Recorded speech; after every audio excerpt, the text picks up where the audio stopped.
Nothing to worry about, according to the Texans, when it comes to their quarterback not throwing at OTAs. What to make of no throw for CJ Stroud and three other huge observations from day two of the open workouts at Texans OTAs. Let's start with number one. CJ Stroud still not throwing at OTA practice. This is the second open practice where Stroud did not throw, and offensive coordinator Nick Caley said, hey, nothing to worry about here. He's locked in every step of the way. No concerns whatsoever. I know D'Amico's already hit on this. Everybody's got a specific routine relative to their own routine, specific to whatever, through whether it's football, whether it's athletic training, etc. And he's doing a great job, and he's out here, and he's working. Well, Nick Caley's not worried, but I am worried about C.J. Stroud not throwing at OTAs. If this is a plan for the Houston Texans to not have him throw in a couple of practices, it's a stupid plan. There's new wide receivers to get used to. There's a new offense to learn. There's new offensive linemen to converge with? That's not the word. Get in a rhythm with. There's so many things that would benefit CJ Stroud from being out there and being in the play. So if it's a plan for him to not throw, it's one of the dumbest plans that I've ever seen in the history of the National Football League. So it's clearly not a plan. The Texans aren't that dumb to say, oh, we'll just not have him do two practices, basically. That's not a plan the Texans would execute. So what is wrong with CJ Stroud that he can't throw the football at a couple of practices? It clearly, to me, looks like there was some sort of injury to his throwing shoulder. Now, CJ Stroud mentioned last year that he was banged up, and could that banged up have been that shoulder? Could some of the issues, the hiccups, the misses, the inconsistencies to Stroud's game been about his throwing shoulder? That's certainly something that I would like to know, and that's certainly something that you would question because of the secrecy that the Texans are having with CJ Stroud. No off-season videos of Stroud to get together with his teammates and throwing. Hey, maybe there was a quieter off-season because CJ Stroud had to have off-season surgery. Maybe it's just rest because he has thrown so much this offseason getting ready. If it wasn't something that was super serious, you would say it's something that's not super serious. He's got a little soreness. We don't want him throwing. Oh, he's still recovering from a surgery. He'll be ready for training camp.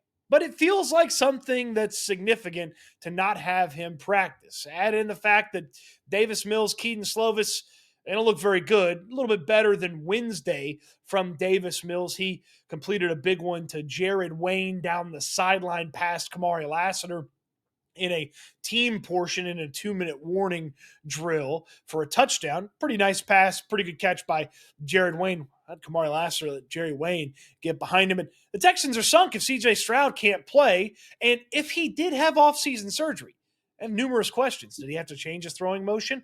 Why did he have the surgery? Is it because of an injury? Was it because of a chronic situation? There's lots of questions that the secrecy invites. So just tell us what's happening. Maybe Tuesday, CJ Stroud will be out there practicing, throwing the football around, and all of this worry will be for naught. But right now, I'm worried a little bit about CJ Stroud's shoulder and the fact that he hasn't thrown in 2 consecutive open practices for the Houston Texans. All right, that's the bad from the OTA. Let's get to the good from the OTA. I really like what Jaylen Null's bringing to the table here. Jaylen Null has been the most fun watch at the wide receiver position outside of Nico Collins in the first 2 open practices. Man, he is quick as a hiccup. He gets in and out of his breaks really well. He was able to get open on a couple of short passes and really keep things going in rhythm for the quarterbacks, and he's beating defenders consistently and constantly. Jaden Higgins has had some nice moments, but Jaylen Null has been the guy that has really jumped off the page. He uses his speed a couple of different ways, just straight out speed to beat people, and he uses it as a quickness to go out there, get in and out of his routes, and find himself open quickly for quarterbacks to make quick decisions. He had another nice sideline catch that elicited some, ooh, From his offensive teammates. Jaylen Null has been a really fun watch, and I felt like there would be a little ramp up period, a little adjustment period for Null, but he is flying through what I thought would be a little barrier to entry to Null turning into a consistent and reliable option. He keeps this up, does this for the rest of OTAs, mini camps, into training camp. You're going to have to find a way to get Jaylen Null on the football field on a consistent basis. Really impressive through 2 workouts, not only just in the drills and against air, but when there's defenders out there in 7-on-7 in team drills, Null really shows up and you notice him. You notice 82 running around out there. Really like what I've seen from Jaylen Null through the first couple of practices. You know what I really like seeing? Oh, Will Anderson take it to another level. Anderson is one of the most notable defenders that's out there. Obviously, Derek Stingley's practicing, Kamari Lassiter's practicing, but amongst the defensive line, you got Danico Autry not there right now. Daniil Hunter's not there right now. Derek Barnett's not there right now. Sheldon Rankin's in there right now. It's really Will Anderson and friends along the defensive line. Let me tell you, if it's Will Anderson and friends, it's like Superman and friends. Or was that the show, or was it Spider-Man and his amazing friends? Whatever it is, Will Anderson, he put in some work in day 2 of the open OTAs. After a little collision with a running back at one point, I wondered if that would flip the switch for the ultimate competitor. And it sure did. It sure did flip the switch for the ultimate competitor because, oh man, poor Blake Fisher. He was a victim of the Will Anderson speed and bend. He just got around Fisher, leaning, got around him. Boop, little tap on the shoulder, let the quarterback know you'd have been sacked in a live rep. I would have had you in a live rep. And then later, he's into the bag of tricks. He's evolving. Oh, good Lord. The dinosaurs are smarter than we thought in Jurassic Park. Will Anderson's got more pass rush moves than you think. He hit this stutter step that just had Titus Howard. It looked like me trying to play defense when I played pickup basketball. I go the wrong way. Titus Howard was headed the wrong way. Will Anderson hit that stutter step. Defense coordinator Matt Burke said it's one of the new moves he's been working on. And Howard was in the wrong spot, and Will Anderson was headed towards that quarterback, and it was chaos because if it was a live rep, QB, RIP, because Anderson would have got right to him.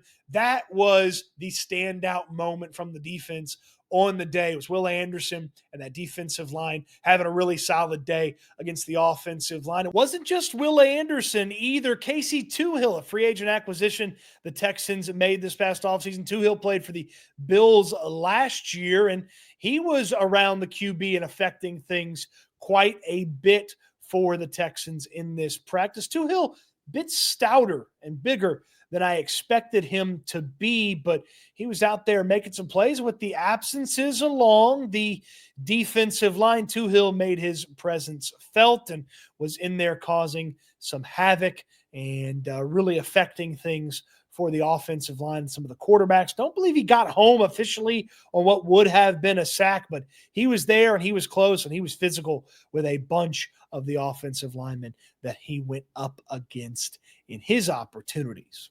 Oh, by the way, in addition to Will Anderson and Casey Toohill, Dylan Horton. Remember him? Dylan Horton, who had to beat cancer and come back and play football.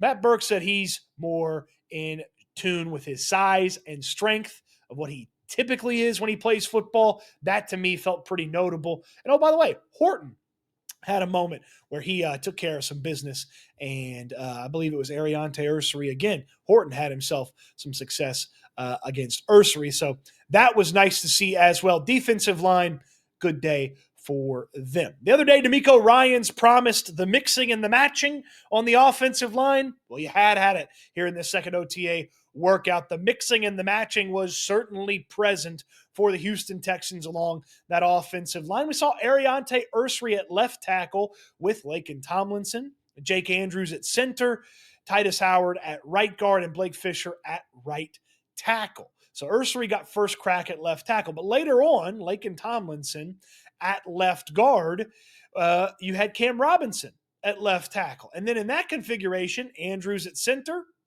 Ed Ingram at right guard, and Titus Howard out at right tackle. The other day, we talked about how Jarrett Patterson got the second team snaps at center. Today, that was Juice Scruggs. Patterson played a little bit of left guard. Later on, Patterson was back at center and Juice Scruggs was out there at right guard, mixing, matching, trying to figure out what combination is going to give the Houston Texans the best chance to block for CJ Stroud and be out there opening up running lanes for the running backs. And there's still the mixing and matching. And they talked about it the other day, and it's going to be constant here throughout not only the OTAs, minicamp, and then certainly in training camp.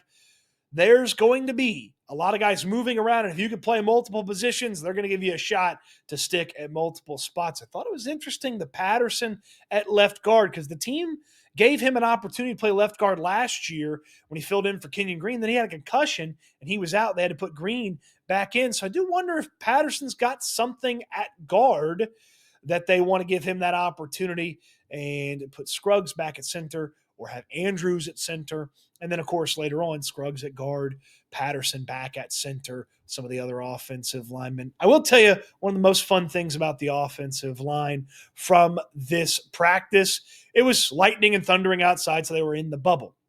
You can kind of hear the thunder, and then there was this loud pop, this loud kind of explosion sound. I was like, man, that thunder's really close. Turns out it wasn't thunder. It was Laken Tomlinson hitting the blocking pad. He hit it so hard and so perfectly that it made such a loud noise, people stopped and looked, see what the heck was going on. Laken Tomlinson sets the tone for this offensive line. He runs out there. He's like one of the first offensive linemen out there when they are setting some things up. He's the guy that hasn't really swapped out with anybody when it comes to first team. You know, nothing's decided yet. As Nick Caley said, we're not figuring anything out in the next 2 weeks. But when you think about first team, them are the first guys out there. Nobody's replaced Laken Tomlinson there in that first team setup. So he's kind of the tone setter there for that offensive line. The defensive line had a couple of wins. The O-line had a couple of nice moments as well, specifically late where they just held on. Keaton Slovis couldn't really find out what he wanted to do with the football, but the O-line held on, and it was a pretty inventive, crazy, goofy, pass rush that the defensive line and linebackers had thrown at them, and the O-line held their own.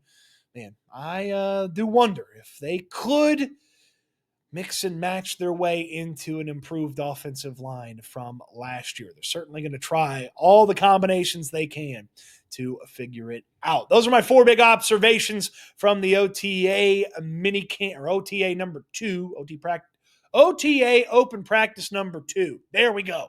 I got it out. Spit it out, Cody. I'll kill it. All right, there we go.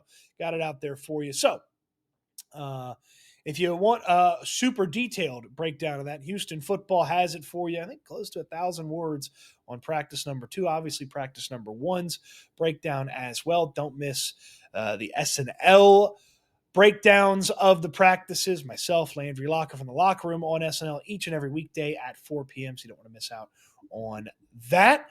Appreciate you watching the video. I hope you enjoyed it, and I can't wait till we talk Texans again soon.